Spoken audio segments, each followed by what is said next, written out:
ಉಳಿಸಿ ಬೆಳೆಸುವುದು ನಮ್ಮೆಲ್ಲರ ಜವಾಬ್ದಾರಿಯಾಗಿದೆ. ಗಿಡಮರಗಳನ್ನು ನೆಟ್ಟು ಪರಿಸರ ಸಂರಕ್ಷಣೆ ಮಾಡಬೇಕು ಎಂದು ಶ್ರೀ ಕ್ಷೇತ್ರ ಧರ್ಮಸ್ಥಳ ಗ್ರಾಮಾಭಿವೃದ್ಧಿ ಯೋಜನೆ ಕೊಡಗು ಜಿಲ್ಲೆ ನಿರ್ದೇಶಕಿ ತಿಳಿಸಿದರು.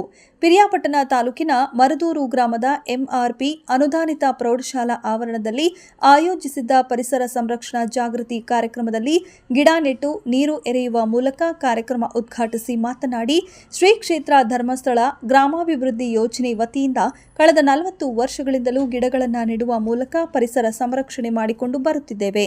ಪರಿಸರ ಇದ್ದಾಗ ಮಾತ್ರ ನಾವು ಉತ್ತಮ ಆರೋಗ್ಯದಿಂದಿರಲು ಸಾಧ್ಯ. ಕೊಡಗು ಜಿಲ್ಲೆಯ ಕಾಡುಗಳಲ್ಲಿ 30,000 ಹಣ್ಣಿನ ಗಿಡಗಳನ್ನು ನಾಟಿ ಮಾಡುವ ಕಾರ್ಯಕ್ರಮ ಯೋಜನೆ ರೂಪಿಸಿದ್ದೇವೆ. ಕಾಡು ಪ್ರಾಣಿಗಳಿಗೆ ಕಾಡಿನಲ್ಲಿ ಆಹಾರ ಸಿಗಬೇಕು ಎಂಬುದು ಪೂಜ್ಯ ವೀರೇಂದ್ರ ಹೆಗಡೆಯವರ ಆಶಯವಾಗಿದೆ. ಶಾಲೆಗಳಲ್ಲಿ ಸಾರ್ವಜನಿಕರಲ್ಲಿ ಪರಿಸರ ಬಗ್ಗೆ ಜಾಗೃತಿ ಮೂಡಿಸುವ ಕಾರ್ಯಕ್ರಮಗಳನ್ನು ಮಾಡಿಕೊಂಡು ಬರುತ್ತಿದ್ದೇವೆ ಎಂದರು. ಎಂಆರ್ಪಿ ಅನುದಾನಿತ ಪ್ರೌಢಶಾಲೆಯ ಮುಖ್ಯ ಶಿಕ್ಷಕ ದೇವರಾಜ್ ಮಾತನಾಡಿ, ಗ್ರಾಮೀಣ ಭಾಗದ ಶಾಲೆಗಳಿಗೆ ಉಚಿತ ಕಾಂಪೌಂಡ್ ನಿರ್ಮಾಣ, ಶುದ್ಧ ಕುಡಿಯುವ ನೀರಿನ ಘಟಕ, ಪೀಠೋಪಕರಣಗಳು, ಲಕ್ಷಾಂತರ ವೃತ್ತಿಪರ ವಿದ್ಯಾರ್ಥಿಗಳಿಗೆ ವಿದ್ಯಾರ್ಥಿ ವೇತನ, ನೊಂದ ಜನರಿಗೆ ಮನೆ ನಿರ್ಮಾಣ, ಕೆರೆಗಳ ಪುನಶ್ಚೇತನ, ಪರಿಸರ ಸಂರಕ್ಷಣೆ, ಹಲವಾರು ಸಾಮಾಜಿಕ ಸೇವಾ ಚಟುವಟಿಕೆಗಳನ್ನು ಶ್ರೀ ಕ್ಷೇತ್ರ ಧರ್ಮಸ್ಥಳ ಗ್ರಾಮಾಭಿವೃದ್ಧಿ ಯೋಜನೆ ಸಂಸ್ಥೆ ಮಾಡುತ್ತಿರುವುದು ಶ್ಲಾಘನೀಯ ಎಂದರು. ಶ್ರೀ ಮಂಜುನಾಥಾಯ ನಮಃ.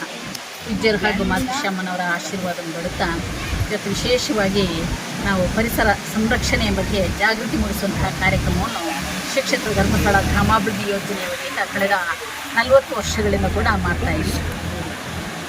ಬಹುಶಃ ಪರಿಸರ ಇದ್ದರೆ ನಾವಿರಲಿಕ್ಕೆ ಸಾಧ್ಯ.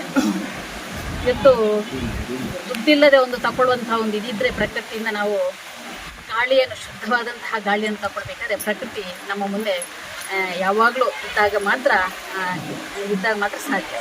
ನಾವು ಆರೋಗ್ಯವಾಗಿ ಇರಬೇಕಿದ್ರು ಪ್ರಕೃತಿ ನಮಗೆ ಇದ್ದಾಗ ನಾವು ಆರೋಗ್ಯವಾಗಿರಲಿಕ್ಕೆ ಸಾಧ್ಯ. ಹಾಗಾಗಿ ಈ ನಿಟ್ಟಿನಲ್ಲಿ ಪ್ರತಿ ವರ್ಷದಂತೆ ಪ್ರತಿಯೊಂದು ಹಳ್ಳಿಗಳಲ್ಲೂ ಕೂಡ ಹೋಗಿ ಆಚರಣೆ ಮಾಡ್ತಾರೆ. ಆದರೆ ಈ ಸಲ ನಮ್ಮ ಗ್ರಾಮೀಣ ಪ್ರದೇಶದ ಮಕ್ಕಳು ಅಂದ್ಬಿಟ್ಟು ಹೇಳಿ ಈ ಜಾಗೃತಿ ಮೂಡಿಸೋದಕ್ಕೋಸ್ಕರ ನಮ್ಮ ಶಾಲೆಯಲ್ಲಿ ಈ ಕಾರ್ಯಕ್ರಮನ ಹಮ್ಮಿಕೊಂಡಿದ್ದಾರೆ. ಮತ್ತು ಈ ಕಾರ್ಯಕ್ರಮ ಹಮ್ಮಿಕೋತಾ ಇರೋದು ನಮಗೆ ಭಾಳ ಸಂತೋಷಕರ ವಿಚಾರ.